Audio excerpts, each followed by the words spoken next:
Good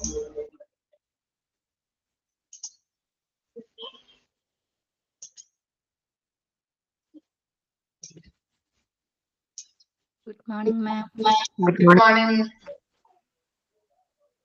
Morning. മിസ്സേ വയ്യായൊക്കെ പറഞ്ഞോ? ആ ഒരുവിധം കുറഞ്ഞിട്ടുണ്ട്. ഈ ആഴ്ചയിൽ ക്ലാസ്സിലേ കയറാൻ പറ്റിയില്ല. അപ്പൊ റെക്കോർഡ് ക്ലാസ് കേട്ടപ്പോഴാ. റെക്കോർഡ് ക്ലാസ് ഇന്നലത്തെ ആയിരുന്നു. കേൾക്കണം. ഈ ആ ആഴ്ച കുറച്ച് തിരക്കായി, അത് കാരണം കൊണ്ട് കേറാനേ പറ്റിയില്ല. ഓക്കെ ആയില്ലേ മിസ്സേ? ഓക്കെ ആയി, കുഴപ്പമില്ല. എന്നാലും നേരിയ ചുമയുണ്ട്, ഇത്തിരി ബുദ്ധിമുട്ടുണ്ട്. എന്നാലും തൊണ്ടയിലെ ബുദ്ധിമുട്ടൊക്കെ കുറഞ്ഞിട്ടുണ്ട്. ഇടയ്ക്ക് ചുമ വരും. ഈ കരകരപ്പില്ലേ, ഇങ്ങനെ കരകരപ്പ് ഉണ്ടായിരുന്നു, അതാണ് ബുദ്ധിമുട്ടി പറയാനായിട്ട്. അപ്പൊ അതൊക്കെ മാറി, എന്നാലും നേരിയതായിട്ട് ചുമയുണ്ട്. ഓക്കെ. ശരി ശരി. പിന്നെ ഇന്നെന്താണ്, കുട്ടികളൊക്കെ കുറവാണല്ലോ? സ്പെഷ്യൽ ക്ലാസ് വെച്ചാൽ ശനിയാഴ്ച ചെയ്തോണ്ടാണോ? സ്റ്റുഡൻസ് കുറവാണല്ലോ, 11 പേര് കയറിയിട്ടുള്ളല്ലോ. അതേന്ന് തോന്നുന്നു. മക്കളൊക്കെ എല്ലാരും ഉണ്ടാവില്ല വീട്ടിൽ, അതുകൊണ്ടാവും. പിള്ളേരുണ്ടാവും. ഓക്കെ, നമുക്കിപ്പോ സ്റ്റാർട്ട് ചെയ്യാം കേട്ടോ. നിങ്ങളുടെ പോർഷൻസ് കംപ്ലീറ്റ് ആക്കേണ്ടതുണ്ട്, അതുകൊണ്ടാണ് ഇങ്ങനെ ശനിയാഴ്ച ക്ലാസ് വെച്ചത്. കുട്ടികള് വീട്ടിലുള്ള കാരണം അല്ലെ? ഓക്കെ.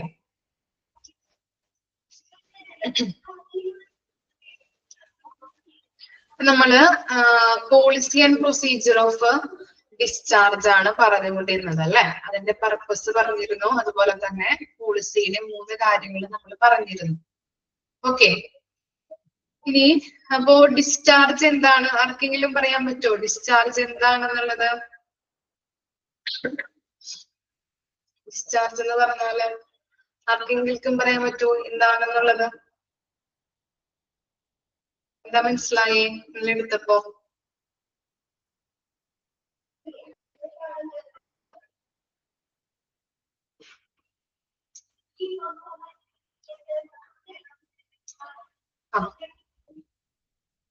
ഫോർമൽ റിലീസ് ആണ് അല്ലെ? Okay, very good.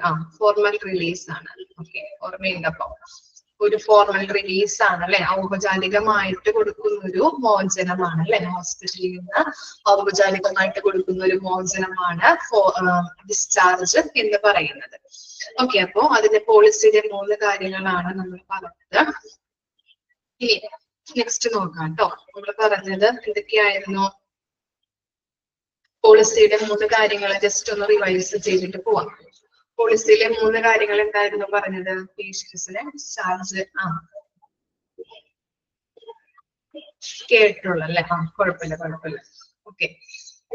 പോളിസിയുടെ 3 കാര്യങ്ങൾ നമ്മൾ പറഞ്ഞത്, discharge procedures shall be followed to make sure that the patient are discharged effectively and efficiently, allowing the most favorable resources. അപ്പോ ഡിസ്ചാർജ് ആയി പോകുന്നതിന് മുൻപ് അല്ലെ, പേഷ്യൻസ് ഹോസ്പിറ്റലിൽ കിടക്കുമ്പോ കിടക്കുന്ന സമയത്ത് എഫിഷ്യന്റ് ആയിട്ടും എഫക്റ്റീവ് ആയിട്ടും ഹോസ്പിറ്റലുകളിലെ റിസോഴ്സുകൾ ഉപയോഗിച്ചുകൊണ്ട് എല്ലാ കാര്യങ്ങളും രോഗികൾക്ക് ചെയ്തു കൊടുക്കണം. അതാണ് ഫസ്റ്റ് പോളിസി നമ്മള് കഴിഞ്ഞ ക്ലാസ്സിൽ പഠിച്ചത്. ഇനി നെക്സ്റ്റ് എന്തായിരുന്നു? An authorized hospital discharge shall only be made by an order from the primary consultant. However, a patient may discharge himself or herself against medical advice. അപ്പൊ 2 കാര്യങ്ങളാണ് ഇവിടെ പറഞ്ഞത്. എന്താണ്? ഓതറൈസ്ഡ്, അംഗീകരിക്കപ്പെട്ടിട്ടുള്ള ഹോസ്പിറ്റൽ ഡിസ്ചാർജ് ആണെങ്കിൽ പ്രൈമറി കൺസൾട്ടന്റ് അല്ലെ? ആരാണത്? Physician പറയുന്ന പ്രകാരമായിരിക്കണം discharge ചെയ്യേണ്ടത്. ഓക്കെ. അതുപോലെ തന്നെ എഗെയിൻസ്റ്റ് മെഡിക്കൽ അഡ്വൈസ് ആണെങ്കിൽ രോഗിയുടെയോ അല്ലെങ്കിൽ ഫാമിലിയുടെയോ നിർബന്ധപൂർവം അവരെ നിർബന്ധിച്ചുകൊണ്ട് ഡോക്ടറുടെ കയ്യിൽ നിന്ന് എന്ത് വാങ്ങിച്ചു പോകുന്നുണ്ട്? ഡിസ്ചാർജ് വാങ്ങിച്ചു പോകുന്നുണ്ട് അല്ലെ? ഓക്കെ. അതാണ് എഗെയിൻസ്റ്റ് മെഡിക്കൽ അഡ്വൈസിൽ പറയുന്നത്, അങ്ങനെയുള്ള ഡിസ്ചാർജ്. അതുപോലെ തന്നെ ഓതറൈസ്ഡ് ഹോസ്പിറ്റൽ ഡിസ്ചാർജിന്റെ കാര്യമാണ് ആ സെക്കൻഡ് പോയിന്റിൽ നമ്മൾ പഠിച്ചത്. ഇനി മൂന്നാമത്തെ പോയിന്റ് എന്താ പറഞ്ഞത്? ദ കൺസൾട്ടന്റ് പോളിസിയിൽ എടുത്തതാണ്. 3 കാര്യങ്ങൾ, 3 പോയിന്റ്സ് വരെയാണ് എടുത്തുകൊണ്ടിരുന്നത് കേട്ടോ. 3 പോയിന്റ്സ് വരെയാണ് എടുത്ത് നിർത്തിയത്. ഓക്കെ, അപ്പൊ മൂന്നാമത്തെ പോയിന്റ് എന്തായിരുന്നു? The consultant or his designee shall document discharge instructions in the patient's medical record at the time of anticipated discharge. ഇവിടെ പറയുന്നത് ഡിസ്ചാർജ് സമ്മറി ആരാണ് പ്രിപ്പയർ ചെയ്യുന്നത്? ഒന്നുകിൽ ആരായിരിക്കാം? ഡോക്ടർ ആയിരിക്കാം അല്ലെ, കൺസൾട്ടന്റ് ഡോക്ടർ ആയിരിക്കാം. അല്ലെങ്കിൽ ഡോക്ടറുടെ ഉപദേശപ്രകാരം ആരായിരിക്കാം? ഹീസ് ഡിസൈനി അല്ലെ. അവിടെ ഡോക്ടറുടെ അസിസ്റ്റന്റ് ഉണ്ടാവുമല്ലോ, സ്റ്റാഫ് അല്ലെ, നേഴ്സ് ഉണ്ടാവും അല്ലെ. അപ്പൊ അവരോ അല്ലെങ്കിൽ കൺസൾട്ടന്റോ ആയിരിക്കാം ഇത് പ്രിപ്പയർ ചെയ്യുന്നത്.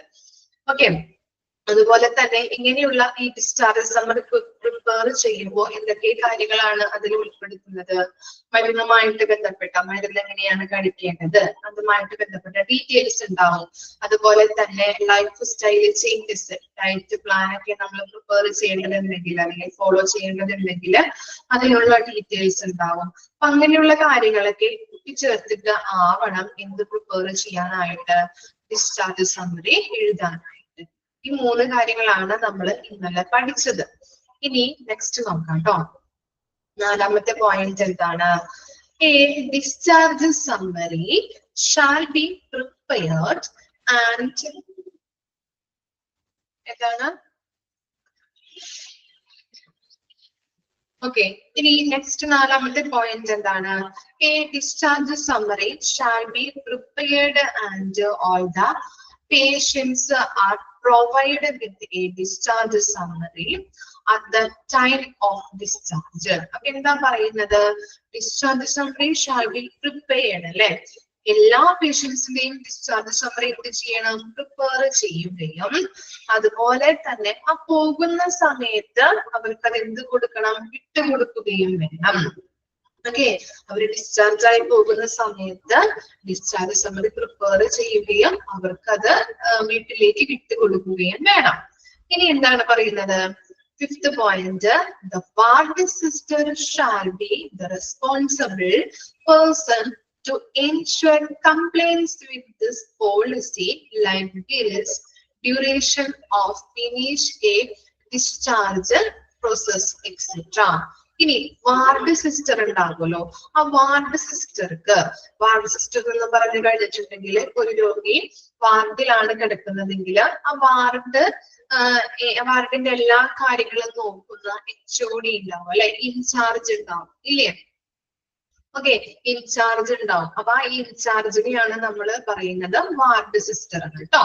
അവിടുത്തെ എല്ലാ കാര്യങ്ങളും, ആ വാർഡിന്റെ എല്ലാ കാര്യങ്ങളും നോക്കുന്ന റെസ്പോൺസിബിലിറ്റി വാർഡ് സിസ്റ്റർക്കാണ് ഉണ്ടാകുന്നത്. അപ്പൊ ആ സിസ്റ്ററിനെയാണ് പറയുന്നത് വാർഡ് സിസ്റ്റർ എന്ന്. അപ്പൊ ആ സിസ്റ്റർ എന്ത് ചെയ്യണം? വാർഡ് സിസ്റ്റർ എന്ത് ചെയ്യണം? കുറച്ച് റെസ്പോൺസിബിലിറ്റി ഉണ്ട് വാർഡ് സിസ്റ്ററിന്. എന്തൊക്കെയാണ്? ബില്ലിങ്ങിന്റെ കാര്യങ്ങൾ, ഡിസ്ചാർജുമായിട്ട് ബന്ധപ്പെട്ട ബില്ലിങ്ങിന്റെ കാര്യങ്ങള്, അതുപോലെ തന്നെ ഡ്യൂറേഷൻ ടു ഫിനിഷ് ഈ ഡിസ്ചാർജ് പ്രോസസ്. 2 കാര്യങ്ങളാണ് പറയുന്നത്, ബില്ലിങ്ങിന്റെ കാര്യങ്ങളും അതുപോലെ തന്നെ ഡ്യൂറേഷൻ. ഇപ്പോ ചില രോഗികൾ ചോദിക്കാറുണ്ടല്ലേ, എപ്പോ ഡിസ്ചാർജ് ആകും? ഇന്ന് ചിലപ്പോൾ ഡിസ്ചാർജ് ആക്കാന്ന് പറഞ്ഞിട്ടുണ്ടാവും. അപ്പൊ ഇനി എപ്പോഴാണ്, ഏത് ടൈമാണ് എന്നുള്ളതൊക്കെ അവരെ പറഞ്ഞ് ബോധ്യപ്പെടുത്തേണ്ട ഉത്തരവാദിത്തം ആരുടെയാണ്? Ward സിസ്റ്ററുടെയാണ്.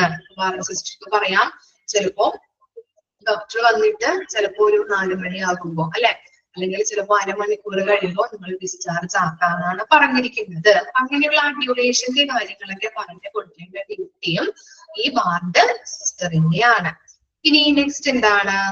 The discharge summary shall contain all patient details. Discharge സമ്മറിയിൽ എന്തുണ്ടായിരിക്കണം? പേഷ്യൻസിന്റെ എല്ലാ ഡീറ്റെയിൽസും അടങ്ങിയിട്ടുണ്ടാവണം. ഇൻ കേസ് ഓഫ് ഡെത്ത്, ഇനി ഡെത്ത് മരിക്കുന്നതിന്റെ ആ കേസസ് ആണെങ്കിലോ, the discharge summary must include the causes of death. എന്തുണ്ടായിരിക്കണം discharge summary-യില്? Causes of death അല്ലെ, മരണ കാരണം ഉൾപ്പെടുത്തിയിരിക്കണം. നെക്സ്റ്റ് എന്താണ്? The nurse shall be responsible for completing the discharge checklist and explaining the discharge summary to the patient or family. Understanding shall be recorded in document on the discharge checklist by getting signed by the patient or family. ഇവിടെ പറയുന്നത് എന്താണ്? discharge summary complete ആയിട്ടുണ്ടോ, complete ആക്കിയിട്ടുണ്ടോ എന്നുള്ളത് ഈ എന്താണ് nurse ശ്രദ്ധിക്കേണ്ടതാണ്. അപ്പോ അത് കറക്റ്റ് ആയിട്ട് ഉറപ്പുവരുത്തേണ്ട ഉത്തരവാദിത്തം നേഴ്സിന്റേതാണ്. അതുപോലെ തന്നെ ഇപ്പോ രോഗിയുടെ ഫാമിലിക്ക് എന്തൊക്കെ കാര്യങ്ങളാണ് ഡിസ്ചാർജിൽ എഴുതിയിട്ടുള്ളത് നമ്മൾ പറഞ്ഞു കൊടുക്കണം. ഇപ്പോ എന്താണ് മരുന്നിന്റെ കാര്യങ്ങൾ എഴുതിയിട്ടുണ്ടാവും. ഇപ്പൊ തിമിരത്തിന്റെ ഓപ്പറേഷൻ ആണെങ്കിൽ കാലത്ത് പോയിട്ട് വൈകുന്നേരം അവരത് ഡിസ്ചാർജ് ആക്കാറുണ്ട് അല്ലെ. അപ്പൊ ആ ഡിസ്ചാർജ് സമ്മറിയില് എന്ത് എഴുതിയിട്ടുണ്ടാവും? അതിന്റെ ബാക്കില് ഇപ്പോ ഇന്ന തൊട്ട് ചിലപ്പോ ഒരാഴ്ച ഒഴിക്കേണ്ട മരുന്നുകള്, അതുപോലെ തന്നെ അടുത്ത ആഴ്ച 2 ആഴ്ച കൂടുമ്പോൾ ഒഴിക്കേണ്ടത് വേറെ മരുന്നുകളായിരിക്കാം. എത്ര ടൈം വരെ ഒഴിക്കണം അല്ലെ, ഏതൊക്കെ ടൈമാണ് കാലത്ത് ഒഴിക്കേണ്ടത്, ഉച്ചക്ക് ഒഴിക്കേണ്ടത്, വൈകുന്നേരം ഒഴിക്കേണ്ടത് ഇല്ലേ, അങ്ങനെയുള്ള കാര്യങ്ങള് അതിനകത്ത് എഴുതിയിട്ടുണ്ടാവും. അപ്പൊ അങ്ങനെയുള്ള കാര്യങ്ങളും അവരെ പറഞ്ഞ് ബോധ്യപ്പെടുത്തേണ്ട ഡ്യൂട്ടിമാരുടെയാണ്, ഈ നേഴ്സിന്റെയാണ്. തിമിരത്തിന്റെ ശസ്ത്രക്രിയയൊക്കെ കഴിഞ്ഞ ആളുകൾക്ക് അറിയാൻ പറ്റും. അപ്പൂപ്പന്മാര് അമ്മൂമ്മമാരൊക്കെ വീട്ടിലുള്ളവരുടെയൊക്കെ എന്റെ ഓക്കെ മദർ-ഇൻ-ലോയൊക്കെ കഴിഞ്ഞ വർഷം തിമിരത്തിന്റെ ഓപ്പറേഷൻ കഴിഞ്ഞിട്ടുണ്ടായിരുന്നു. അപ്പോ കാലത്ത് പോയിട്ട് വൈകുന്നേരം ഡിസ്ചാർജ് ആയി. അവിടെ നിൽക്കേണ്ട ആവശ്യമൊന്നുമില്ലല്ലോ. അപ്പൊ കാലത്ത് ഒരു ഉച്ചയ്ക്ക് ഓപ്പറേഷൻ കഴിഞ്ഞു, വൈകുന്നേരം നമുക്ക് ഡിസ്ചാർജ് തന്നു, ഡിസ്ചാർജ് സമ്മറി തന്നു. അപ്പൊ അവരെ നമ്മളെ ഒരു റൂമിലേക്ക് കയറ്റും. എന്നിട്ട് ഡിസ്ചാർജ് സമ്മറിയില് ബാക്കില് കുറെ കാര്യങ്ങൾ എഴുതിയിട്ടുണ്ടാവും. മരുന്നിന്റെ കാര്യങ്ങളും മരുന്നിന്റെ പേര്, അതുപോലെ എത്ര തൊട്ട് എത്ര ടൈം വരെ ഒഴിക്കണം, എത്ര തുള്ളികളാണ് ഒഴിക്കേണ്ടത്, അങ്ങനെയുള്ള എല്ലാ കാര്യങ്ങളും ആ ഡിസ്ചാർജ് സമ്മറിയുടെ ബാക്കിൽ എഴുതിയിട്ടുണ്ടാവും. അത് നമുക്ക് വായിച്ച് മനസ്സിലാക്കി പറഞ്ഞു തരും ഫാമിലിക്ക്. ഓക്കെ, അതാണ് മിസ് പറഞ്ഞത്, അതൊരു അനുഭവം ഉണ്ടായിരുന്നു. അപ്പൊ അങ്ങനെയുള്ള കാര്യങ്ങള് അതിനകത്ത് എഴുതിയിട്ടുണ്ടാവും. എല്ലാ കാര്യങ്ങളും നമുക്ക് പറഞ്ഞു തരും. ഇനി എന്താ പറയുന്നത്? അതുപോലെ തന്നെ ഈ ഡിസ്ചാർജ് സമ്മറിയിൽ നമ്മൾ എന്ത് ചെയ്തിരിക്കണം? പേഷ്യന്റോ അല്ലെങ്കിൽ ഫാമിലിയോ പോകുന്ന സമയത്ത് സൈൻ ചെയ്തിരിക്കണം. സൈൻ ചെയ്യിപ്പിച്ചിട്ടാണ് നമ്മൾ വിടുന്നത്. ഓക്കെ, ഇത്തരം കാര്യങ്ങളാണ് 8th വണ്ണിൽ പറയുന്നത് കേട്ടോ. ഡിസ്ചാർജ് സമ്മറി കംപ്ലീറ്റ് ആയോ എന്നുള്ളത് ഉറപ്പ് വരുത്തണം നേഴ്സ്. അതുപോലെ തന്നെ പേഷ്യന്റിനായാലും പേഷ്യന്റിന്റെ ഫാമിലിക്കായാലും എന്ത് പറഞ്ഞു കൊടുക്കണം? അതിൽ ഉൾപ്പെടുന്ന കാര്യങ്ങൾ, മരുന്നിന്റെ കാര്യങ്ങൾ ഉണ്ടാവും, എത്ര വിധമാണ് ഒഴിക്കേണ്ടത്, എത്ര തുള്ളികളാണ് ഒഴിക്കേണ്ടത്, അപ്പൊ അങ്ങനെയുള്ള എല്ലാ ഡീറ്റെയിൽസും ഡിസ്ചാർജ് സമ്മറിയിൽ ഉണ്ടാവും. അപ്പൊ അതൊക്കെ വായിച്ചു പറഞ്ഞ് മനസ്സിലാക്കി കൊടുക്കേണ്ടത് നേഴ്സാണ്. അതുപോലെ തന്നെ എന്താണ് പേഷ്യന്റിനെയോ അല്ലെങ്കിൽ ഫാമിലിയുടെയോ സൈൻ വാങ്ങിച്ചിരിക്കണം. ഓക്കെ, ഇനി 9th വൺ പറയുന്നത് patient who request discharge against medical advice shall be explain the risk and informed consent policy. അപ്പൊ എന്താ പറയുന്നത്? എഗെയിൻസ്റ്റ് അല്ലെ, ഡിസ്ചാർജ് എഗെയിൻസ്റ്റ് മെഡിക്കൽ അഡ്വൈസ് അല്ലെ, ഡാമ ഓർമ്മയുണ്ടോ? ഡാമ ആക്സിഡന്റ് ആൻഡ് എമർജൻസികൾ നമ്മൾ പഠിച്ചിട്ടുണ്ടായിരുന്നു. ഓക്കെ, അപ്പൊ ഡാമ പേഷ്യൻസ് വന്നു കഴിഞ്ഞിട്ടുണ്ടെങ്കിൽ അവർക്ക് എന്ത് ചെയ്ത് കൊടുക്കണം? എക്സ്പ്ലെയിൻ ചെയ്ത് കൊടുക്കണം അല്ലെ. അവർക്ക് വരാൻ പോകുന്ന റിസ്കുകളെ കുറിച്ച് എക്സ്പ്ലെയിൻ ചെയ്ത് കൊടുക്കാം. അതുപോലെ തന്നെ കൺസെന്റ് ഫോം അല്ലെ, കൺസെന്റ് ഫോമും എന്ത് ചെയ്ത് കൊടുക്കണം? കൺസെന്റ് ഫോം ഉണ്ട്, അത് ഒപ്പിട്ടിട്ട് അല്ലെ നമ്മളെല്ലാ കാര്യങ്ങളും വായിച്ച് പറഞ്ഞു കൊടുത്തിട്ടുണ്ടാവും.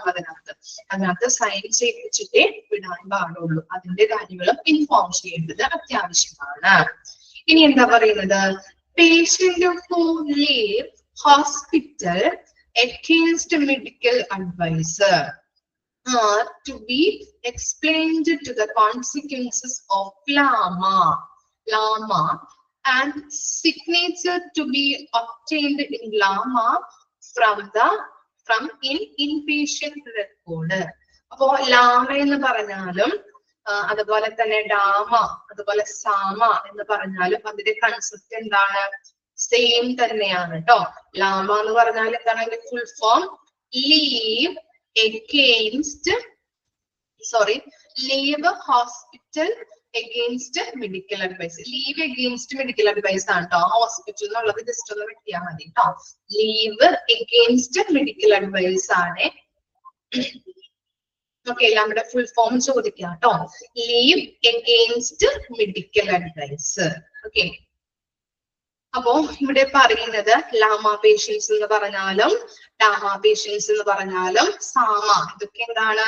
സെയിം കൺസെപ്റ്റ് തന്നെയാണ്. ലാമ എന്ന് പറഞ്ഞാൽ എന്താണ്? ഹോസ്പിറ്റലിൽ നിന്ന് ഡോക്ടറുടെ ഉപദേശം കൂടാതെ അല്ലെങ്കിൽ ഡോക്ടർ എന്താണ് നേരിട്ട് ഡിസ്ചാർജ് ചെയ്യാതെ നിർബന്ധിച്ച് ഡിസ്ചാർജ് വാങ്ങി പോകുന്ന പേഷ്യൻസിനെയാണ് ലീവ് എഗെയിൻസ്റ്റ് മെഡിക്കൽ അഡ്വൈസ്. ഇവിടെ 10th പോയിന്റിൽ കൊടുത്തിട്ടുണ്ട് ലീവ് എഗെയിൻസ്റ്റ് മെഡിക്കൽ അഡ്വൈസ്. കണ്ടോ? ജസ്റ്റ് ഒന്ന് എഴുതി വെച്ചാൽ മതി, സൈഡിൽ ഒന്ന് എഴുതി വെച്ചാൽ മതി കേട്ടോ. ലാമ എന്ന് പറഞ്ഞാല് ലീവ് എഗെയിൻസ്റ്റ് മെഡിക്കൽ അഡ്വൈസ്. ഓ, ഇവരൊക്കെ എന്താണ്? ലാമയായാലും സാമയായാലും അങ്ങനെയുള്ള പേഷ്യൻസ് എന്ന് പറഞ്ഞാല് ഡോക്ടറുടെ കയ്യിൽ നിന്ന് നിർബന്ധിച്ച് ഡിസ്ചാർജ് വാങ്ങി പോകുന്ന പേഷ്യൻസ് ആണ് അല്ലെ. അങ്ങനെ ഡിസ്ചാർജ് വാങ്ങി നിർബന്ധിച്ച് പോകുമ്പോ വഴിയിൽ പോകുമ്പോ ചിലപ്പോ എന്തെങ്കിലുമൊക്കെ വന്ന് മരിക്കാൻ സാധ്യത ഉണ്ടാകുമ്പോ ആർക്കാണ് പോലീസ് കേസ് ഉണ്ടാകുന്നത്? ഹോസ്പിറ്റലുകാരിലോട്ട് വരും അല്ലെ. അവരെ ഡിസ്ചാർജ് ആക്കിയത് കൊണ്ടാണ് ഇങ്ങനെ സംഭവിച്ചത് എന്ന് പറയാനായിട്ട് ഇടവരുന്നുണ്ട്. അപ്പൊ അങ്ങനെ വരുന്ന കോൺസിക്വൻസസ് അല്ലെ, പരിണിത ഫലങ്ങൾ എന്താണ് എന്നുള്ളത് അവർക്ക് പറഞ്ഞു കൊടുക്കുകയും അതുപോലെ തന്നെ എന്ത് ചെയ്ത് വിടുന്നുണ്ട്? Signature to be obtained in llama from inpatient's record. എന്താ പറയുന്നത്? ഇവിടെ പറയുന്നത് ഇൻപേഷ്യൻസ് റെക്കോർഡില് ലാമയുടെ ഇൻപേഷ്യൻസ് റെക്കോർഡില് സിഗ്നേച്ചർ വാങ്ങിച്ചിട്ടാണ് അവരെ ഹോസ്പിറ്റലിൽ നിന്ന് ഡിസ്ചാർജ് ചെയ്യുന്നത്. മനസ്സിലായോ? ഇങ്ങനെയുള്ള പേഷ്യൻസിനെ നിർബന്ധിച്ച് ഡിസ്ചാർജ് ചെയ്യിപ്പിക്കുമ്പോ എവിടെ സൈൻ ചെയ്തിരിക്കണം? ലാമയുടെ ഇൻപേഷ്യൻസ് റെക്കോർഡില് അവരെ കൊണ്ട് സൈൻ ചെയ്യിപ്പിച്ചിരിക്കണം. ഇനി നെക്സ്റ്റ് വൺ നോക്കാം.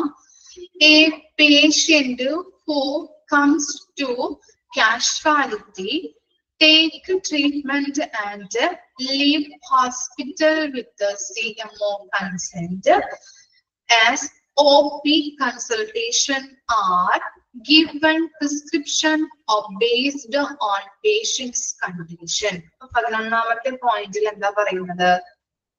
കറക്റ്റ് ആയിട്ട് പറഞ്ഞു തരാം, എക്സാമ്പിൾ സഹിതം പറഞ്ഞു തരാം കേട്ടോ. ഈ ഇവിടെ ഉദ്ദേശിക്കുന്നത് എന്താണെന്ന് വെച്ചാല് കാഷ്വാലിറ്റിയിൽ വന്ന് ചികിത്സയെടുത്ത് ഹോസ്പിറ്റൽ വിടുന്ന രോഗിക്ക് CMO ആരാണ്? CMOന്റെ ഫുൾ ഫോം എന്താണ്? കാഷ്വാലിറ്റി മെഡിക്കൽ ഓഫീസർ അല്ലെങ്കിൽ ചീഫ് മെഡിക്കൽ ഓഫീസർ അല്ലെ. ഓക്കെ, അപ്പോ CMO ആണ് പേഷ്യന്റിന്റെ ഹെൽത്ത് കണ്ടീഷൻ എന്ത് ചെയ്യുന്നത്? ഹെൽത്ത് കണ്ടീഷൻ മനസ്സിലാക്കി CMOയുടെ സമ്മതത്തോടെ OP കൺസൾട്ടേഷന് പ്രിസ്ക്രിപ്ഷൻ നൽകുന്നത്. ഒന്നുകൂടി വായിക്കാം. കാഷ്വാലിറ്റിയിൽ വന്ന് ചികിത്സയെടുത്ത് ഹോസ്പിറ്റൽ വിടുന്ന രോഗിക്ക് CMO ആണ് പേഷ്യന്റിന്റെ ഹെൽത്ത് കണ്ടീഷൻ മനസ്സിലാക്കി CMOയുടെ സമ്മതത്തോടെ OP കൺസൾട്ടേഷന് പ്രിസ്ക്രിപ്ഷൻ നൽകുന്നത്. എക്സാമ്പിൾ പറഞ്ഞു തരാം. ഒരു പേഷ്യന്റിന് കഠിനമായ വയറുവേദന വന്നു. അപ്പോ വയറുവേദന വന്നത് രാത്രിയാണ്. രാത്രി എന്ത് ചെയ്യും? കഠിനമായിട്ടുള്ള സഹിക്കാൻ പറ്റാത്ത വയറുവേദന. അപ്പൊ എന്ത് ചെയ്യും? അവര് ഡോക്ടറുടെ അടുത്ത് കൊണ്ടുപോകും അല്ലെ.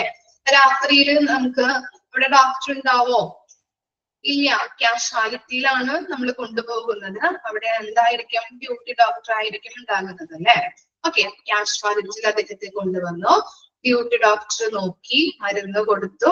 ഒരു ദിവസം അവിടെ കിടത്തി കഴിഞ്ഞ കാലത്ത് പിറ്റേ ദിവസം കാലത്ത് ഡ്യൂട്ടി ഡോക്ടർ വന്നു. അദ്ദേഹത്തെ ഒന്ന് ചെക്ക് ചെയ്തു. അപ്പൊ പറഞ്ഞു സ്കാൻ ചെയ്യാനായിട്ട്. ഓക്കെ, വയറൊന്ന് സ്കാൻ ചെയ്യണമെന്ന് പറഞ്ഞു.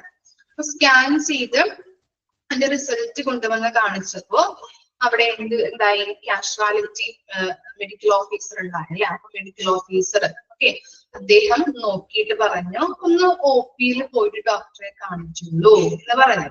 ഓക്കെ അപ്പൊ എന്താണ് അവിടെ ഒരു ദിവസം കിടത്തി അല്ലെ, കാഷ്വാലിറ്റിയിൽ ഒരു ദിവസം കിടത്തി. പിന്നീട് അവിടെ നിന്ന് എവിടേക്ക് പറഞ്ഞു വിടുന്നുണ്ട്, ഒ പിയിലേക്ക് അല്ലെ, ഒ പി ഡിയിലെ. ഓക്കെ ഒ പിയില് ഡോക്ടറെ കാണിക്കാൻ പറയുന്നുണ്ട് അല്ലെ. അപ്പൊ അവിടെ നടക്കുന്നത് എന്താണ്, ഒരു തരത്തിൽ പറഞ്ഞാല് ഡിസ്ചാർജ് അല്ലേ. കാഷ്വാലിറ്റിയിൽ നിന്ന് ഡിസ്ചാർജ് കൊടുത്ത് ഒ പിയിലേക്ക് വിടുന്നുണ്ട്. മനസ്സിലായോ? ഓക്കെ അതില് പറയുന്ന പോയിന്റ് ആണ് പറഞ്ഞത്. 11ാമത്തെ പോയിന്റിലെ ചെറിയൊരു കൺസെപ്റ്റ് ആണ് പറയുന്നത്. ക്ലിയർ ആയില്ലേ? കാഷ്വാലിറ്റിയില് രോഗി വന്നു, അവിടെ ഒരു ദിവസം കിടന്നു, പിന്നീട് സ്കാൻ ചെയ്യാൻ പറഞ്ഞു, അതിന്റെ റിസൾട്ട് കിട്ടി. അപ്പോ കാഷ്വാലിറ്റിയിൽ നിന്നുള്ള CMO പറഞ്ഞു, എന്ത് പറഞ്ഞു, ഡോക്ടറെ ഒന്ന് കാണിച്ചോളൂ. അപ്പൊ എന്താണ് പറയുന്നത്, അവിടെ നടക്കുന്നത് എന്താണ്, ഒരു തരത്തിൽ പറഞ്ഞാല് കാഷ്വാലിറ്റിയിൽ നിന്നും ഡിസ്ചാർജ് ആണല്ലേ കൊടുക്കുന്നത്. ഓക്കെ മനസ്സിലായോ? ഇനി 12ാമത്തെ പോയിന്റ് എന്താണ് പറയുന്നത്, the hospital administration must make sure that every hospital has an organized discharge planning and that can increase patient satisfaction. എന്താണ് പറയുന്നത്, every hospital has an organised discharge planning അല്ലെ. എല്ലാ ഹോസ്പിറ്റലുകൾക്കും എന്തുണ്ടാവും, ഒരു ഡിസ്ചാർജ് പ്ലാനിങ് ഉണ്ടാവും അല്ലെ. ഓക്കെ ഓർഗനൈസ്ഡ് ആയിട്ടുള്ള ഒരു ഡിസ്ചാർജ് പ്ലാനിങ് ഉണ്ടാവും. And that can increase the patient satisfaction. Patient satisfaction ഡിസ്ചാർജുമായിട്ട് ബന്ധപ്പെട്ട് പേഷ്യൻസിന് അല്ലെങ്കിൽ അവിടെ വരുന്ന പേഷ്യൻസ് സാറ്റിസ്ഫൈഡ് ആണോ എന്ന് അതിന് ഉറപ്പുവരുത്തേണ്ടത് അത്യാവശ്യമാണ്. ആരായിരിക്കും ഉറപ്പുവരുത്തേണ്ടത്, ആരാണ്? ഹോസ്പിറ്റൽ അഡ്മിനിസ്ട്രേഷൻ ഏരിയ ആണ്. ഓക്കെ ഇപ്പൊ ഹോസ്പിറ്റലുകാരല്ലേ, അഡ്മിനിസ്ട്രേഷൻ ഏരിയ ഉറപ്പുവരുത്തേണ്ടത് അത്യാവശ്യമാണ്. എല്ലാ ഹോസ്പിറ്റലിലും എന്തുണ്ടാവും, ഒരു ഓർഗനൈസ്ഡ് ആയിട്ടുള്ള ഡിസ്ചാർജ് പ്ലാനിങ് ഉണ്ടാവും. അങ്ങനെ നല്ല രീതിയിൽ ഡിസ്ചാർജ് കഴിഞ്ഞു പോകുന്ന പേഷ്യൻസിന് അവർ സാറ്റിസ്ഫൈഡ് ആണോ എന്നുള്ളത് ഹോസ്പിറ്റൽ അഡ്മിനിസ്ട്രേഷൻ ഏരിയ ഉറപ്പുവരുത്തണം. ഇത്രയും കാര്യങ്ങളാണ് പോളിസിയിൽ പറയുന്നത്. ജസ്റ്റ് ഒന്ന് വായിച്ചു നോക്കിയേ 12 പോയിന്റ്സും. ലാമ ഇമ്പോർട്ടന്റ് ആണ്, ചോദിച്ച് കണ്ടിട്ടുണ്ട് കേട്ടോ. Okay leave against medical advice.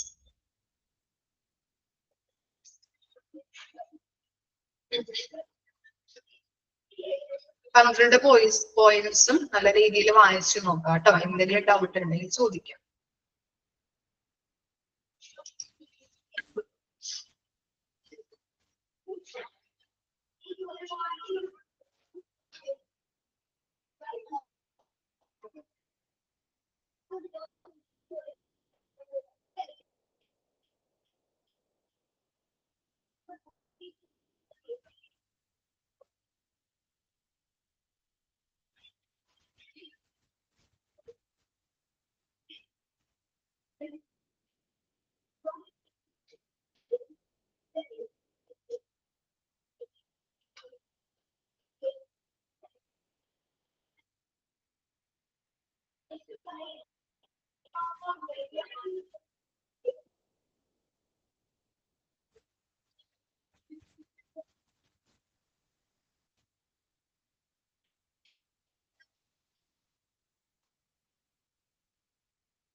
Ward sister അല്ലെ.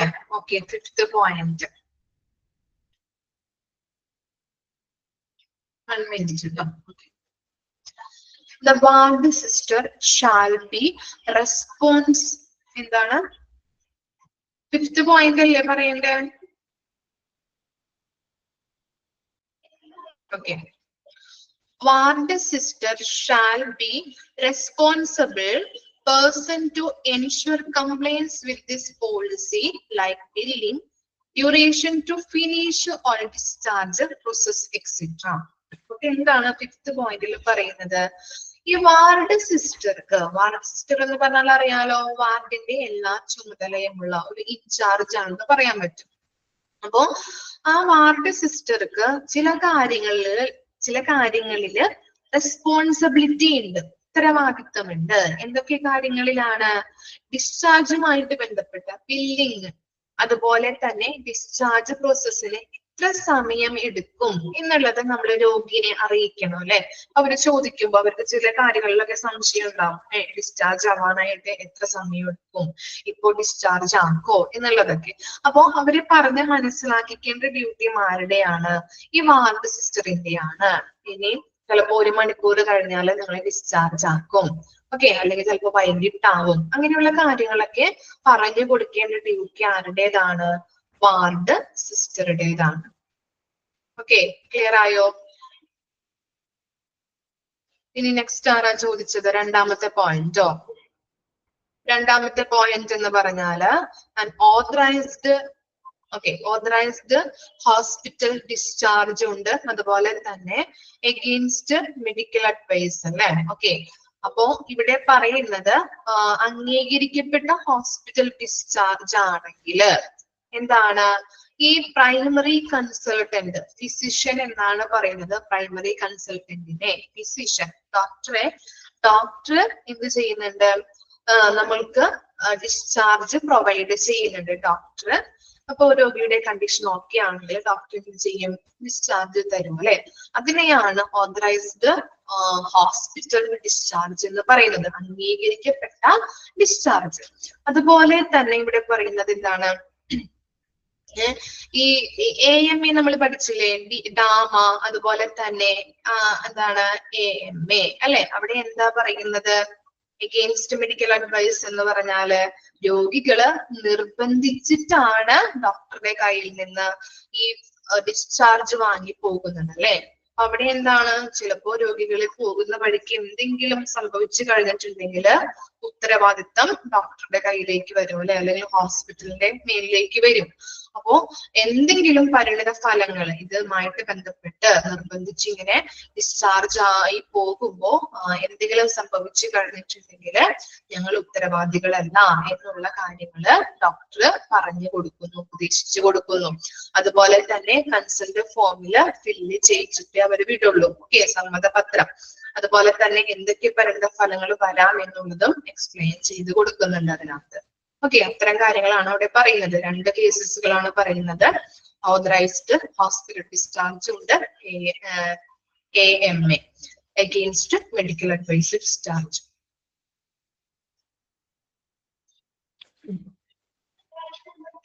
മൂന്നാമത്തെ പോയിന്റ് എന്താണ്? ഈ ഡിസ്ചാർജ് സമ്മറി എഴുതുന്നത് ആരാണ്? ഒന്നല്ലെങ്കിൽ കൺസൾട്ടന്റ് ആവാം, അല്ലെങ്കിൽ അവരുടെ ഡോക്ടറുടെ കീഴിലുള്ള ഡിസൈനി എന്ന് പറഞ്ഞാല് സ്റ്റാഫ് ആവാം എഴുതുന്നത്. അങ്ങനെ എഴുതുമ്പോ എല്ലാ കാര്യങ്ങളും അതിനകത്ത് ഉൾപ്പെടുത്തിയിട്ടുണ്ടാവാം. എന്തൊക്കെയായിരിക്കാം ഉൾപ്പെടുത്തുന്നത്? രോഗിയുടെ മരുന്നിന്റെ വിവരങ്ങള്, ഓക്കെ, മരുന്നിന്റെ വിവരങ്ങൾ ഉണ്ടാവാം. അതുപോലെ തന്നെ ഇപ്പോ ലൈഫ് ചേഞ്ചസിന്റെ അങ്ങനെയുള്ള കാര്യങ്ങൾ, ഇപ്പോ ഡയറ്റ് പ്ലാൻ കീപ്പ് ചെയ്യുന്ന പേഷ്യൻസ് ഒക്കെ ഉണ്ടാവും. അപ്പൊ അങ്ങനെയുള്ള കാര്യങ്ങളും അതിനകത്ത് ആ ഡിസ്ചാർജ് സമ്മറിയില് ഉൾപ്പെടുത്തിയിട്ടുണ്ടാവും. ഇത്രേ ഉള്ളൂ അതിനകത്ത് കേട്ടോ.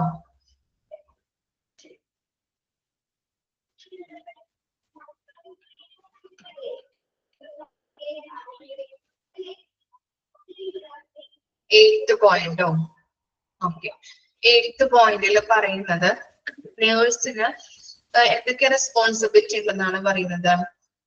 എന്താണ്? ഡിസ്ചാർജ് സമ്മറി കംപ്ലീറ്റ് ആയിട്ടുണ്ടോ എന്നുള്ളത് ചെക്ക് ചെയ്യണം, ഉറപ്പ് വരുത്തണം. ഡിസ്ചാർജ് സമ്മറി കംപ്ലീറ്റ് ആക്കിയിട്ടുണ്ടോ എന്നുള്ളത് ഉറപ്പ് വരുത്തേണ്ട റെസ്പോൺസിബിലിറ്റി ആരുടേതാണ്?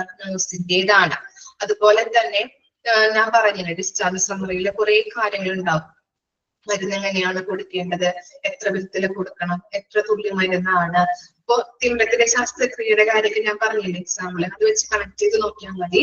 അപ്പൊ അങ്ങനെയുള്ള എല്ലാ കാര്യങ്ങളും ഡിസ്ചാർജ് സമ്മറിയിലെ എല്ലാ കാര്യങ്ങളും പേഷ്യൻസിനായാലും അല്ലെങ്കിൽ അവരുടെ ഫാമിലിക്കായാലും നമ്മള് പറഞ്ഞു കൊടുക്കാം. ഓക്കെ. അതുപോലെ തന്നെ ഈ ഡിസ്ചാർജ് സമ്മറി എന്താണ് അവരെ കൊണ്ട് സൈൻ ചെയ്യിപ്പിക്കാം. ക്ലിയർ ആയോ? ഫാമിലിയെയോ അല്ലെങ്കിൽ പേഷ്യൻസിനെയോ കൊണ്ട് സൈൻ ചെയ്യിപ്പിച്ചിട്ട് വേണം വിടാൻ.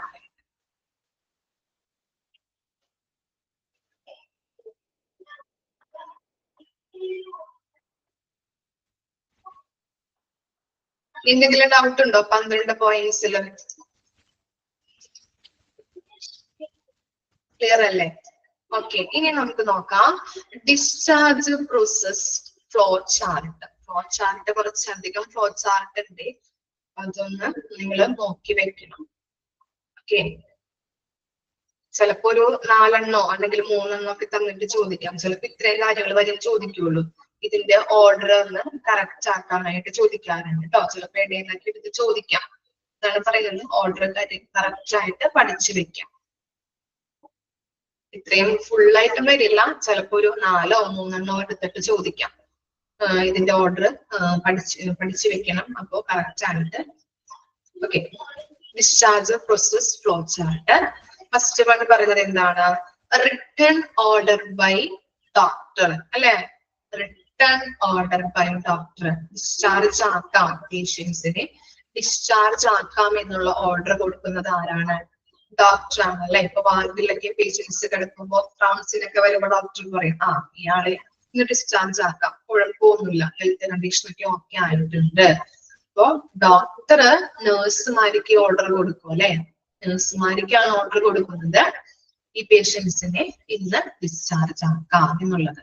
അപ്പോ ഡോക്ടർ ഫസ്റ്റ് വൺ പറയുന്നത് എന്താണ്? ഫ്ലോ ചാർട്ടിലെ ഫസ്റ്റ് വൺ ആണ് ഡോക്ടർ ഓർഡർ കൊടുക്കുന്നു ആർക്ക്? നേഴ്സുമാർക്ക് ഡിസ്ചാർജ് ആക്കാം എന്നുള്ളത്. ഓക്കെ. ഇനി നെക്സ്റ്റ് നോക്കിയേ, ഇൻഫോർമിങ് അതർ ഡിപ്പാർട്ട്മെന്റ്. ഇപ്പോ എല്ലൊടിഞ്ഞ അല്ലെങ്കിൽ എല്ല് പൊട്ടിയ ഒരാളെ വാർഡിൽ കിടക്കുന്നുണ്ടെങ്കിൽ അദ്ദേഹം ഏത് ഡിപ്പാർട്ട്മെന്റിന്റെയും കൂടി ചികിത്സ തേടുന്നുണ്ടാവും?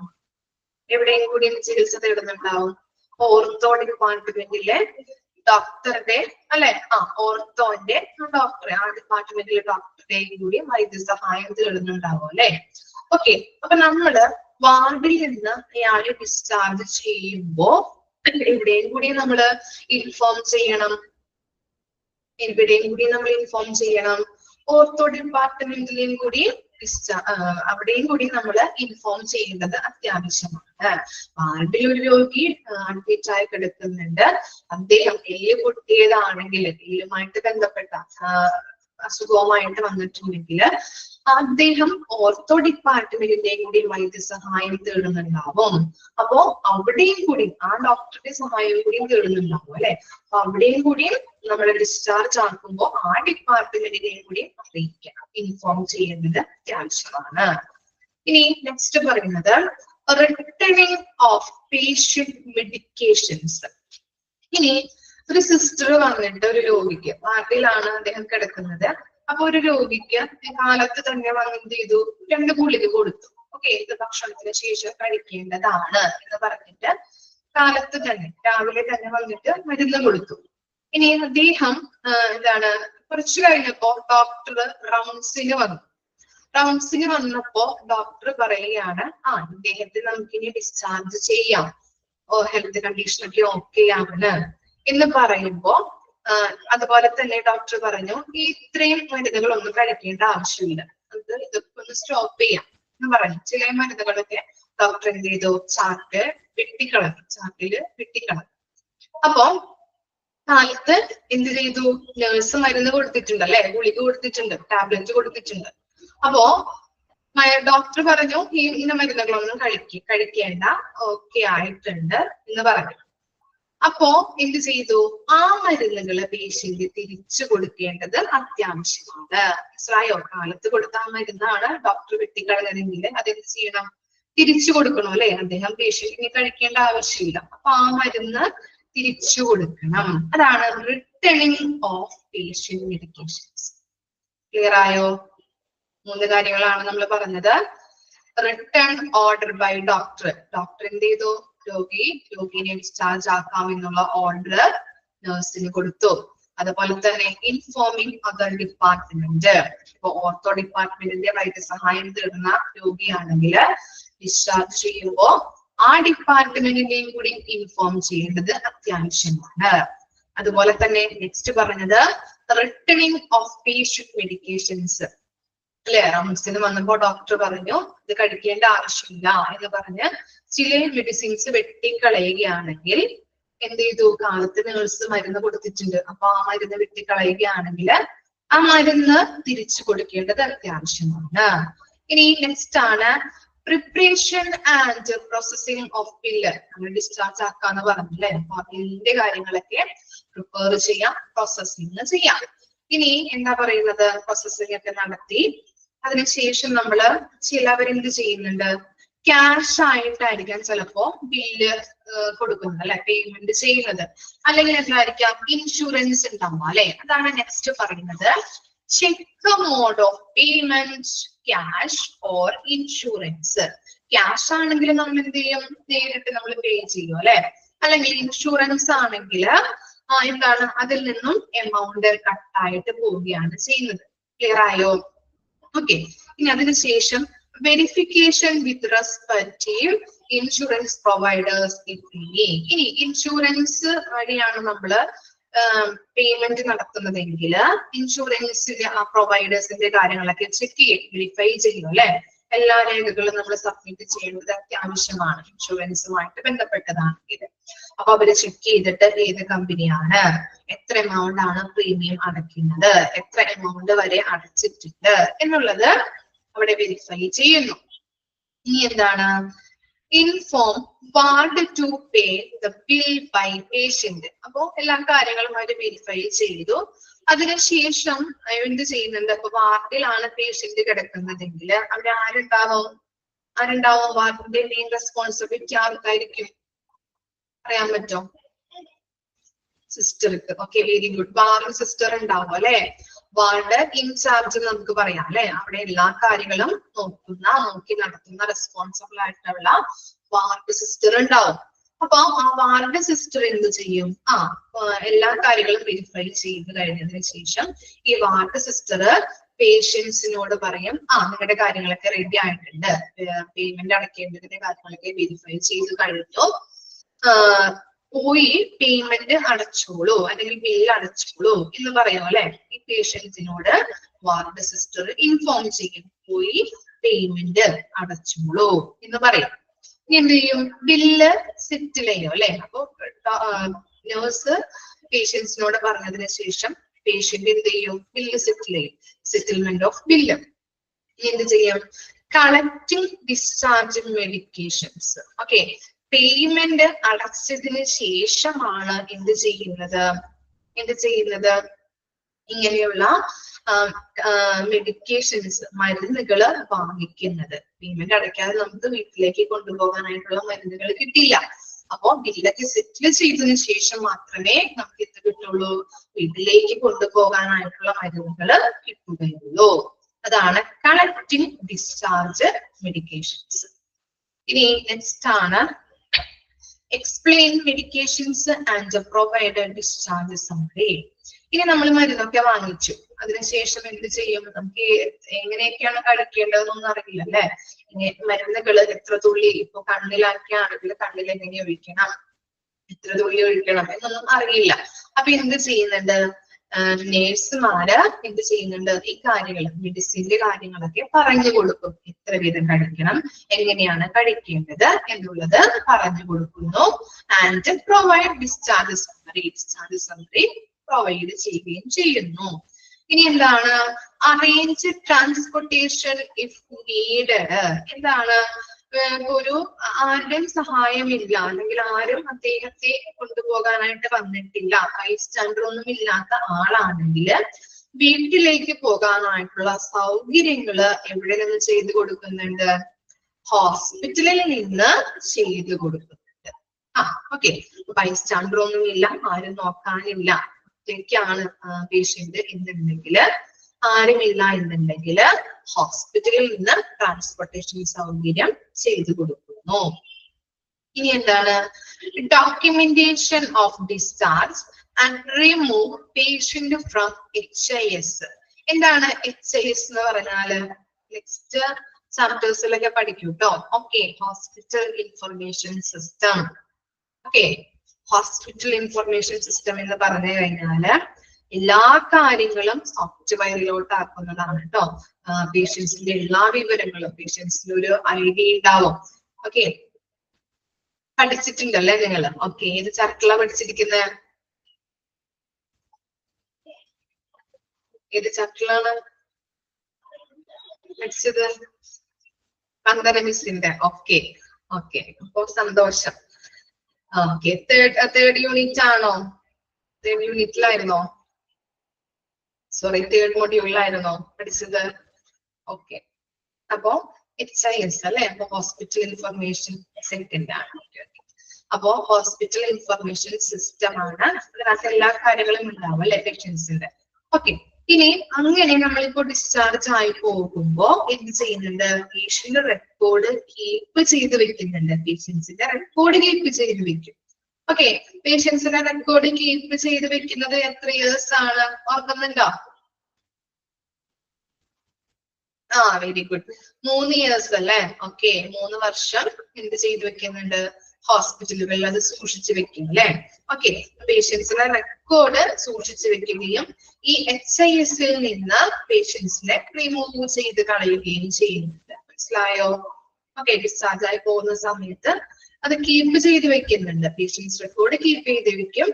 HIS-ൽ നിന്ന് പേഷ്യൻസിനെ റിമൂവ് ചെയ്ത് കളയുകയും ചെയ്യുന്നു. ഇത്രയും കാര്യങ്ങളാണ് ഡിസ്ചാർജ് ഫ്ലോയിൽ വരുന്നത്, ഫ്ലോ ചാർട്ടിൽ വരുന്നത് കേട്ടോ. ഓക്കെ, ക്ലിയർ ആയോ? ഒന്നുകൂടി ഒന്ന് എക്സ്പ്ലെയിൻ ചെയ്യാം. ആദ്യം നേഴ്സിന് ഡോക്ടർ ഓർഡർ കൊടുത്തു. അതുപോലെ തന്നെ ഇപ്പൊ ഓർത്തോ ഡിപ്പാർട്ട്മെന്റ് വൈദ്യസഹായം കൂടി തീർന്ന പേഷ്യന്റ് ആണെങ്കിൽ, വാർഡിൽ കിടക്കുന്ന വ്യക്തിയാണെങ്കിൽ അവിടെ നിന്ന് ഡിസ്ചാർജ് ചെയ്യുമ്പോൾ ആ ഓർത്തോ ഡിപ്പാർട്ട്മെന്റിനെയും കൂടി ഇൻഫോം ചെയ്യണം. അതുപോലെ തന്നെ റിട്ടേണിംഗ് ഓഫ് പേഷ്യന്റ് മെഡിക്കേഷൻസ് അല്ലെ? പേഷ്യൻസിന് ആവശ്യമില്ലാത്ത മെഡിക്കേഷൻസ് കൊടുത്തിട്ടുണ്ടെങ്കിൽ അത് തിരിച്ചേൽപ്പിക്കേണ്ടത് അത്യാവശ്യമാണ്. വേണ്ട എന്നുണ്ടെങ്കിൽ ഡോക്ടർ ഇപ്പം പറഞ്ഞു വേണ്ട, ആവശ്യമില്ല എന്നാണെങ്കിൽ ആ മെഡിസിൻ തിരിച്ചേൽപ്പിക്കണം. ഇനി preparation and processing of bill. ഇനി ബില്ലിന്റെ കാര്യങ്ങളൊക്കെ പ്രിപ്പയർ ചെയ്തതിനു ശേഷം എന്ത് ചെയ്യുന്നുണ്ട്? ഇപ്പോ ചിലവര് ക്യാഷ് ആയിട്ട് അടയ്ക്കും, അല്ലെങ്കിൽ ഇൻഷുറൻസ് ആയിരിക്കാം ചെയ്യുന്നത്. ക്യാഷ് ആണെങ്കിൽ നമ്മൾ നേരിട്ട് അടയ്ക്കുന്നു, ഇൻഷുറൻസ് ആണെങ്കിൽ എമൗണ്ട് അതിൽ നിന്ന് കട്ടാവുകയാണ് ചെയ്യുന്നത്. ഇനി ഇൻഷുറൻസ് ആണെങ്കിൽ എന്ത് ചെയ്യുന്നുണ്ട്? Verification with the respective insurance providers if any. അപ്പോ ഇൻഷുറൻസ് കമ്പനിയുടെ ഡീറ്റെയിൽസ്, എത്ര എമൗണ്ട് ആണ് പേയ്മെന്റ് അടയ്ക്കുന്നത്, ഇപ്പോ എത്ര എമൗണ്ട് അടച്ചിട്ടുണ്ട്, അങ്ങനെ എല്ലാ കാര്യങ്ങളും അവർ വെരിഫൈ ചെയ്യുന്നു ഹോസ്പിറ്റലിൽ നിന്ന്. ഇനി വെരിഫൈ ചെയ്തതിനു ശേഷം എന്താണ്? Inform ward to pay the bill by patient. Ward സിസ്റ്ററെ ഇൻഫോം ചെയ്ത് ആ സിസ്റ്റർ എന്ത് ചെയ്യുന്നു? പേഷ്യന്റിനെ ഇൻഫോം ചെയ്യുന്നു, ബില്ല് അടച്ചുള്ളൂ, എല്ലാ കാര്യങ്ങളും വെരിഫിക്കേഷൻ കഴിഞ്ഞു, ഇത് പോയി ബില്ല് അടച്ചുള്ളൂ എന്ന് ഇൻഫോം ചെയ്യുന്നു. അപ്പൊ എന്ത് ചെയ്യുന്നു? പേഷ്യന്റ് സെറ്റിൽമെന്റ് ചെയ്യുന്നു അല്ലെ? ബില്ല് സെറ്റിൽ ആക്കുന്നു. അതിനുശേഷം ബില്ല് സെറ്റിൽ ചെയ്തതിനു ശേഷമാണ് നമുക്ക് വീട്ടിലേക്ക് കൊണ്ടുപോകേണ്ട മെഡിസിൻസ് നമ്മുടെ കയ്യിൽ തരുന്നത്. Collecting discharge medications. ഇനി എന്താണ്? Explain medications and provide discharge summary. Medications അല്ലെ? വീട്ടിൽ പോയി കഴിക്കേണ്ട മരുന്നുകളുടെ എല്ലാ കാര്യങ്ങളും നമുക്ക് എക്സ്പ്ലെയിൻ ചെയ്ത് തരികയും പിന്നെ കൂടെ നമുക്ക് ഡിസ്ചാർജ് സമ്മറി പ്രൊവൈഡ് ചെയ്യുകയും ചെയ്യുന്നു. ഇനി എന്താണ് next? Arrange transportation if needed. ഈ ആരെങ്കിലും കൂടെ ഇല്ല, ആരുമില്ല, ബൈസ്റ്റാൻഡർ ഇല്ലാത്ത പേഷ്യന്റ് ആണെങ്കിൽ ഹോസ്പിറ്റലിൽ നിന്ന് ട്രാൻസ്പോർട്ടേഷൻ സൗകര്യം അറേഞ്ച്മെന്റ് ചെയ്തു തരുന്നു. ഇനി നെക്സ്റ്റ് ആണ് documentation of discharge and remove the patient from HIS. Okay, patient record അവിടെ 3 വർഷം അല്ലെ അവിടെ സൂക്ഷിച്ചു വെക്കുന്നുണ്ട്, കീപ്പ് ചെയ്ത് വെക്കുകയും HIS-ൽ നിന്ന്, ഹോസ്പിറ്റൽ ഇൻഫർമേഷൻ സിസ്റ്റത്തിൽ നിന്ന് അവരെ റിമൂവ് ചെയ്ത് കളയുകയും ചെയ്യുന്നു. ഓക്കെ, ജസ്റ്റ് ഒന്ന് വായിച്ചു നോക്കിയേ.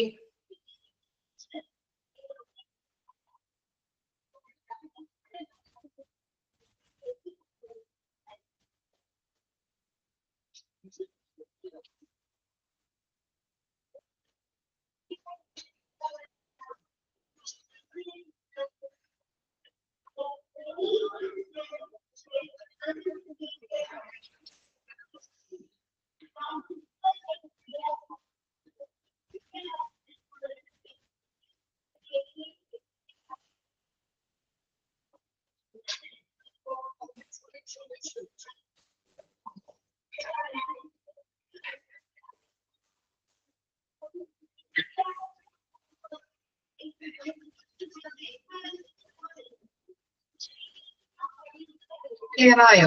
ഓക്കെ, നെക്സ്റ്റ് ഇമ്പോർട്ടന്റ് ഭാഗമാണ് what is A discharge summary. A discharge summary is a clinical report. ഒന്ന് അണ്ടർലൈൻ ചെയ്തേ. ഡിസ്ചാർജ് സമ്മറി എന്ന് പറഞ്ഞാല് ക്ലിനിക്കൽ റിപ്പോർട്ട് ആണ് അല്ലെ.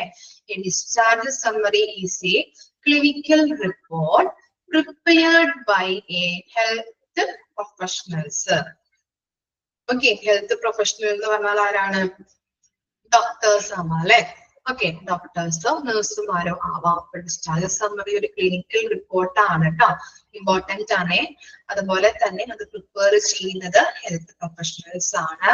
At the conclusion of the hospital stay അല്ലെ, ഹോസ്പിറ്റലിൽ നിന്ന് ലാസ്റ്റ് അവസാനമാണ് അല്ലെ അത് പ്രിപ്പയർ ചെയ്യുന്നത്. ഇനി അതുപോലെ തന്നെ നമ്മള് it is, next നോക്കാം, it is often the primary mode of communication between hospital care team and after care providers. ഇനി ഈ ഡിസ്ചാർജ് സമ്മറി എന്ന് പറഞ്ഞാല് ഒരു കമ്മ്യൂണിക്കേഷൻ ആണ് അല്ലെ, ടു വേ കമ്മ്യൂണിക്കേഷൻ എന്ന് പറയാൻ പറ്റും നമുക്ക്. ആരൊക്കെ തമ്മിലുള്ള കമ്മ്യൂണിക്കേഷൻ ആണ്? ഹെൽത്ത് കെയർ ടീം അല്ലെ. ആരൊക്കെ ഉൾപ്പെടുന്നുണ്ട് ഹെൽത്ത് കെയർ ടീമില്? ഡോക്ടേഴ്സ് ആവാം, നഴ്സുമാരാവാം, അങ്ങനെ എല്ലാവരും ഉൾപ്പെടുന്നതാണ് ഹെൽത്ത് കെയർ ടീം എന്ന് പറയുന്നത്. അതുപോലെ തന്നെ ആഫ്റ്റർ കെയർ പ്രൊവൈഡേഴ്സ് എന്ന് പറയുന്നുണ്ടല്ലോ, അത് ആരൊക്കെ ആവാം? ആഫ്റ്റർ കെയർ പ്രൊവൈഡേഴ്സ് ഇവിടെ ഉദ്ദേശിക്കുന്നത് ആരൊക്കെയാണ്? എന്തെങ്കിലും ഐഡിയ കിട്ടുന്നുണ്ടോ?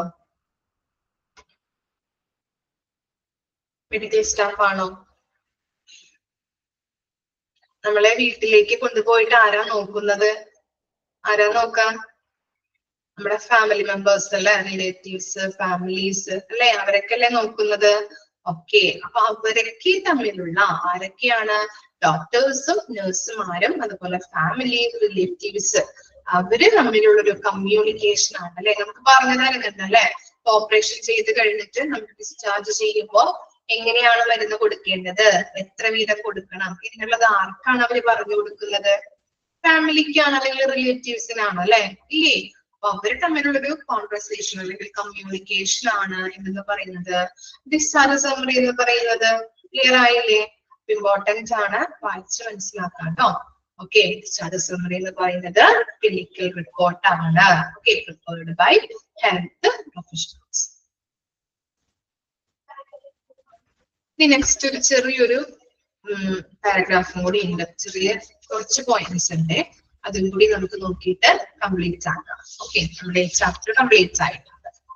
A discharge summary shall include. Discharge സമ്മറിയിൽ എന്തൊക്കെയാണ് ഇൻക്ലൂഡ് ചെയ്തിരിക്കുന്നത്? ഫസ്റ്റ് പോയിന്റ് നോക്കിയേ. The reason for admission, significant findings, diagnosis and patient's condition and discharge. എന്താ പറഞ്ഞത്? ഡിസ്ചാർജ് സമ്മറിയില് എന്താണ് അഡ്മിറ്റ് ആക്കാനായിട്ടുള്ള റീസൺസ്, കാരണങ്ങൾ എന്തൊക്കെയാവാം, അതുപോലെ സിഗ്നിഫിക്കന്റ് ഫൈൻഡിങ്സ് അല്ലെ, രോഗിയുടെ സിംറ്റംസ്, ലക്ഷണങ്ങൾ എന്തൊക്കെയാണ്, ഡയഗ്നോസിസ്, രോഗനിർണയവുമായിട്ട് ബന്ധപ്പെട്ട കാര്യങ്ങൾ, അതുപോലെ patient condition at discharge, discharge ആക്കാനായിട്ടുള്ള പേഷ്യന്റിന്റെ കണ്ടീഷൻ എങ്ങനെയാണ്, ഹെൽത്ത് കണ്ടീഷൻ എങ്ങനെയാണ് എന്നുള്ളതിനെ കുറിച്ചുള്ള എല്ലാ വിവരങ്ങളും ഇതിനകത്ത് ഉണ്ടാവുന്നുണ്ട്, ഡിസ്ചാർജ് സമ്മറിയിൽ ഉണ്ടാകും. ഇനി എന്താണ്? The investigation results, laboratory result. എന്തൊക്കെയാണ് ഇൻവെസ്റ്റിഗേഷൻ റിസൾട്ട് എന്ന് പറഞ്ഞാല്? ലബോറട്ടറി റിസൾട്ട്, ലാബ് റിസൾട്ടുകൾ അല്ലെ. ഏതൊക്കെയാണ് ലാബ് റിസൾട്ടിൽ വരുന്നത്? ടെസ്റ്റുകൾ ഉണ്ടാവും അല്ലെ, ഡിഫറെന്റ് ടൈപ്സ് ഓഫ് ടെസ്റ്റുകൾ. ബ്ലഡ് ടെസ്റ്റ്, യൂറിൻ ടെസ്റ്റ് അല്ലെ. ചിലപ്പോ എന്താണ് CT സ്കാൻ അല്ലെ, ഇൻവെസ്റ്റിഗേഷൻ എല്ലാത്തിലും പെടുന്നുണ്ട് കേട്ടോ. ഓക്കെ, അങ്ങനെയുള്ള സ്കാനുകളും എല്ലാതും ഇടുന്നുണ്ട്. ഇനി എന്തൊക്കെയാണ് അതിന്റെ ഡീറ്റെയിൽസ് ഉണ്ടാവും. The medications given and the procedure done അല്ലെ. എന്താണ് പറയുന്നത്? രോഗിക്ക് കൊടുക്കുന്ന മരുന്നിന്റെ വിവരങ്ങള് അതൊരു ഷോർട്ട് എക്സ്പ്ലനേഷൻ ആയിട്ട് അതിനകത്ത് കൊടുത്തിട്ടുണ്ടാവും ഇല്ലേ. ഞാൻ പറഞ്ഞു തിമിരത്തിന്റെ ശാസ്ത്രക്രിയ ചെയ്തപ്പോ അതിന്റെ ബാക്കിൽ നമ്മുടെ ബാക്കില് മരുന്നിന്റെ പേരുണ്ടാവും, എങ്ങനെയാണ് തുള്ളികൾ, എത്ര തുള്ളി കൊടുക്കണം, എത്ര തുള്ളി കണ്ണിലിടണം, എപ്പോഴൊഴിക്കണം, ടൈം വരെ അവിടെ എഴുതിയിട്ടുണ്ടാവും. ഇന്ന മരുന്ന് 2 ആഴ്ച അല്ലെങ്കിൽ ഇത്രയും മരുന്ന് 3 ആഴ്ച ഒഴിക്കണം എന്നുള്ളത് കേട്ടോ. അപ്പൊ അങ്ങനെയുള്ള ഒരു ഷോർട്ട് എക്സ്പ്ലനേഷൻ അതിനകത്ത് ഉണ്ടാവും. ഓക്കെ, ഇനി എന്താ പറഞ്ഞത്? ഫോളോ അപ്പ് അല്ലെ. ഫോളോ അപ്പ് എന്ന് പറഞ്ഞാല് വീട്ടിൽ പാലിക്കേണ്ട പ്രൊസീജിയേഴ്സ്, ചിലപ്പോൾ ഡയറ്റ് പ്ലാൻ അല്ലെങ്കിൽ ചിലപ്പോൾ എക്സസൈസ് ഒക്കെ ചെയ്യിക്കേണ്ടതായിട്ടുണ്ടാവും. അങ്ങനെയുള്ള കാര്യങ്ങളും അതിനകത്ത് പറഞ്ഞിട്ടുണ്ടാവും. ഇനി എന്താണ്? Medications and other instructions and how to obtain urgent care in an understandable manner. ഇനി എന്താണ്? ഈ മെഡിക്കേഷൻസ്, മരുന്നിന്റെ കാര്യങ്ങള്, അതുപോലെ അതർ ഇൻസ്ട്രക്ഷൻസ് ഉണ്ടാവും. അതുപോലെ ഇപ്പൊ അർജന്റ് കെയർ അല്ലെ, urgent care in an understandable manner. രോഗിക്ക് എത്രമാത്രം അർജന്റ് കെയർ കൊടുക്കണം എന്നുള്ള ഒരു സമ്മറിയും അദ്ദേഹം ആ ഡിസ്ചാർജ് സമ്മറിയിൽ ഉണ്ടാകുന്നുണ്ട്.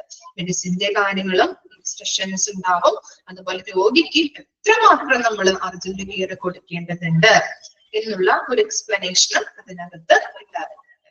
ഓക്കെ, ഇത്രയും കാര്യങ്ങളാണ് ഡിസ്ചാർജ് സമ്മറിയിൽ വരുന്നത്.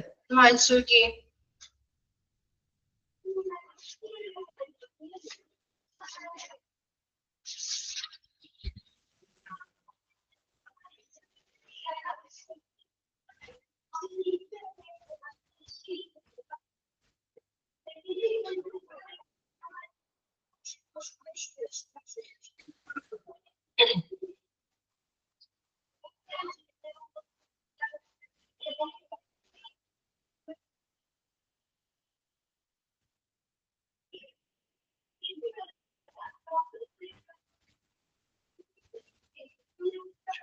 ലാസ്റ്റ് പോയിന്റില് പറയുന്നത് എന്താണ്? മെഡിസിന്റെ കാര്യങ്ങൾ ഉണ്ടാവും, അതുപോലെ തന്നെ ഇൻസ്ട്രക്ഷൻസ് ഉണ്ടാവും, അതുപോലെ രോഗിക്ക് എത്രമാത്രം അർജന്റ് കെയർ കൊടുക്കണം എന്നുള്ള സമ്മറിയും അതിനകത്ത് ഉണ്ടാകുന്നുണ്ട്. ഓക്കെ, ക്ലിയർ ആയില്ലേ? അപ്പൊ ഇതോടുകൂടി നമ്മുടെ ഈ ചാപ്റ്റർ കംപ്ലീറ്റ് ആയി കേട്ടോ. ഡിസ്ചാർജ് പ്രോസസ് കംപ്ലീറ്റ് ആയി. നല്ല രീതിയിൽ പഠിക്കാം കേട്ടോ. ഇനി ഈ ചാപ്റ്റർ ഇത്തിരി എളുപ്പമായിരുന്നു നമുക്ക് പഠിക്കാനായിട്ട്. ഇൻട്രസ്റ്റിംഗ് ഉള്ള ചാപ്റ്റർ ആയിരുന്നു. ഇനി വരുന്ന ചാപ്റ്റേഴ്സ് ഇത്തിരി ബുദ്ധിമുട്ടാണ്. അപ്പൊ തേർഡ് മൊഡ്യൂളിൽ മിസ്സിന് എടുക്കേണ്ട ചാപ്റ്റേഴ്സ് ഒക്കെ കംപ്ലീറ്റ് ആയിട്ടുണ്ട്. ഇനി ഫോർത്ത് മൊഡ്യൂളിൽ നിങ്ങൾക്ക് ഞാൻ ഹൗസ് കീപ്പിംഗ് കംപ്ലീറ്റ് ആക്കിയിട്ടുണ്ടായിരുന്നു അല്ലെ? ഇല്ലേ? ഫോർത്ത് മൊഡ്യൂളില് ഉണ്ടായിരുന്നു. പിന്നെ നെക്സ്റ്റ് എടുക്കാൻ പോകുന്നത് ക്വാളിറ്റി മാനേജ്മെന്റ് ആണ് കേട്ടോ. നെക്സ്റ്റ് ക്ലാസ്സിൽ തുടങ്ങാം, സ്റ്റാർട്ട് ചെയ്യാം. Okay, thank you. ഡൗട്ട് ഒന്നും ഇല്ലല്ലോ? ഇന്നെടുത്ത ഭാഗങ്ങള് ക്ലിയർ അല്ലേ? Thank you.